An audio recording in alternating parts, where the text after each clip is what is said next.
പല്ലാരിമംഗലം സാമൂഹികാരോഗ്യ കേന്ദ്രത്തെ കുടുംബാരോഗ്യ കേന്ദ്രമായി തരം താഴ്ത്താൻ നീക്കം. ആശുപത്രിയിൽ നിലവിലുള്ള സൗകര്യങ്ങളിലും സേവനങ്ങളിലും കുറവുണ്ടാകാൻ തരം താഴ്ത്തൽ കാരണമാകുമെന്നാണ് ആശങ്ക. ഈ നടപടി ഒഴിവാക്കണമെന്ന ആവശ്യം ഉയർന്നു തുടങ്ങിയിട്ടുണ്ട്. പല്ലാരിമംഗലം സാമൂഹികാരോഗ്യ കേന്ദ്രത്തെ കുടുംബാരോഗ്യ കേന്ദ്രമായി തരം താഴ്ത്തിയാൽ ഇവിടുത്തെ ചികിത്സാ സൗകര്യങ്ങളിൽ ഉൾപ്പെടെ കുറവ് വരുമെന്നാണ് ചൂണ്ടിക്കാണിക്കപ്പെടുന്നത്. ഡോക്ടർമാരുൾപ്പെടെയുള്ള സ്റ്റാഫുകളുടെ എണ്ണത്തിൽ കുറവുണ്ടാകും. സായാഹ്ന ഒപിയുടെ പ്രവർത്തനത്തെയും ഇത് ബാധിച്ചേക്കാം. തരം താഴ്ത്തലിനെതിരെ പ്രതിഷേധം ഉയർന്നു തുടങ്ങിയിട്ടുണ്ട്. ശക്തമായ സമരം ആരംഭിക്കുമെന്ന് ഗ്രാമപഞ്ചായത്ത് മുൻ മെമ്പർ PM സിദ്ദിഖ് മുന്നറിയിപ്പ് നൽകി.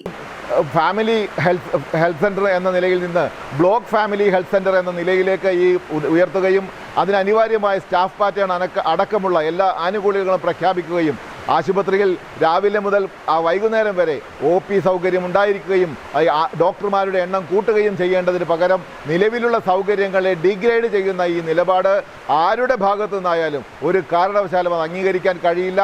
അതിനെതിരെയുള്ള അതിശക്തമായ സമരവുമായി നാട്ടുകാരും അതുപോലെ തന്നെ പ്രതിപക്ഷ സംഘടനകളും എല്ലാം രംഗത്ത് വരും എന്ന കാര്യത്തിൽ യാതൊരു തർക്കവുമില്ല. കടവൂർ, നേരിമംഗലം ഉൾപ്പെടെയുള്ള കുടുംബാരോഗ്യ കേന്ദ്രങ്ങൾ പല്ലാരിമംഗലം സാമൂഹികാരോഗ്യ കേന്ദ്രത്തിന്റെ കീഴിലാണ് പ്രവർത്തിക്കുന്നത്.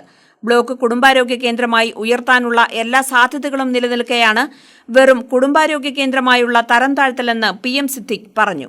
നൂറുകണക്കിന് ആളുകൾ നിത്യേന ആശ്രയിക്കുന്ന ആശുപത്രിയിൽ ഇപ്പോഴുള്ള സൗകര്യങ്ങൾ പോലും എടുത്തുകളയുന്നത് ജനങ്ങളോടുള്ള വെല്ലുവിളിയാണ്.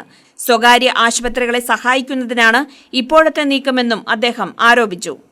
ഇവിടെ തൊട്ട് പ്രദേശങ്ങൾ അടിവാടടക്കം നെല്ലിമറ്റത്തും അടിവാടും ഒക്കെ മുളച്ചു പൊന്നുന്ന പുതിയ സ്വകാര്യ ആശുപത്രികളെ സഹായിക്കുന്നതിന് വേണ്ടിയാണ് കോതമംഗലം MLA നേതൃത്വത്തിൽ ഇത്തരത്തിലുള്ളൊരു തീരുമാനവും എടുത്ത് മുന്നോട്ട് പോകുന്നത് എന്നാണ് അറിയാൻ കഴിയുന്നത്.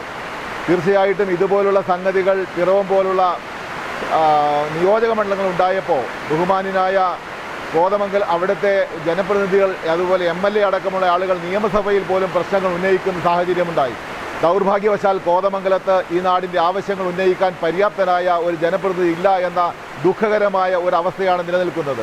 ഈ ആശുപത്രി കമ്മ്യൂണിറ്റി ഹെൽത്ത് സെൻ്ററായി പ്രവർത്തിക്കുന്ന ഈ ആശുപത്രി ബ്ലോക്ക് ഫാമിലി ഹെൽത്ത് സെൻ്ററായി മാറേണ്ടതിന് പകരം സാധാരണ കുടുംബാരോഗ്യ കേന്ദ്രമാക്കി മാറ്റുന്നത് വഴി ഈ പ്രദേശത്തെ സാധാരണക്കാർക്ക് വലിയ നഷ്ടമാണ് ഉണ്ടാകാൻ പോകുന്നത്. News desk KCV news.